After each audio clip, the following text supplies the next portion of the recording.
బట్టల కోసం పోరాడుతున్నాం, ప్రాకులాడుతున్నాం, ప్రయాసపడుతున్నాం, పోరాటం చేస్తున్నాం. బంగారం కోసం పోరాడుతున్నాం. బ్రతుకు తెరువుల్లో నువ్వు అది కావాలి, ఇది కావాలి, ఆస్తి కావాలి, అంతస్తు కావాలి, పొలం కావాలి, స్థలం కావాలి, వస్తువులు కావాలి, వాహనాలు కావాలని చెప్పి ప్రొద్దున లేచినప్పుడు సాయంత్రం వరకు ప్రాకులాడుతున్నా, ప్రయాసపడుతున్నా, పోరాడుతున్నా. కానీ ఒక్క నిమిషం విను.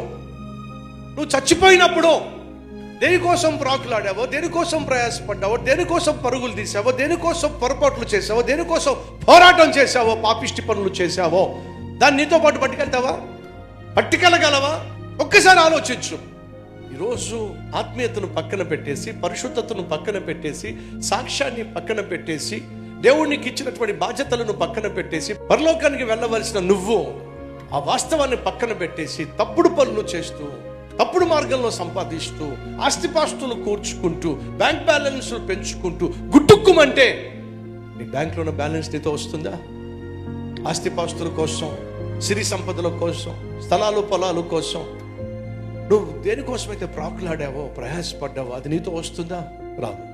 ఎందుకు? ఆరోగ్యాన్ని చెడగొట్టుకుని కుటుంబంతో సమయం గడపాల్సిన సమయంలో భార్యతో సమయం గడపకుండా, బిడ్డలతో సమయం గడపకుండా, దేవుని సన్నిధికి రాకుండా, ప్రశాంతంగా బ్రతకకుండా, పరిశుద్ధంగా బ్రతకకుండా, అది సంపాదించాలి, ఇది సంపాదించాలి, అక్కడికి పోవాలి, ఇక్కడికి పోవాలి, అంత పెంచాలి బ్యాంక్ బ్యాలెన్స్, ఇంత పెంచాలి ఆస్తి.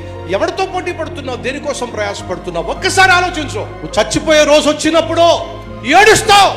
ప్రేమించాల్సిన సమయంలో ప్రేమించలేకపోయా, పట్టించుకోవాల్సిన సమయంలో పట్టించుకోలేకపోయా, డబ్బు డబ్బు డబ్బు అని చెప్పి గబ్బు పనులు చేశా. ఈరోజు చచ్చిపోతున్నప్పుడు నా భార్య నా పక్కన లేదు, చచ్చిపోతున్నప్పుడు నా బిడ్డలు నా పక్కన లేరు, ఒంటరిగా మిగిలిపోయా. ఎక్కడికి పోతావు?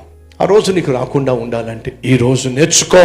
నువ్వు కలిగి ఉన్న దానిలో ఏమైతే దేవుని పేరట ఇవ్వగలవో ఇచ్చే ప్రయత్నం చేయి.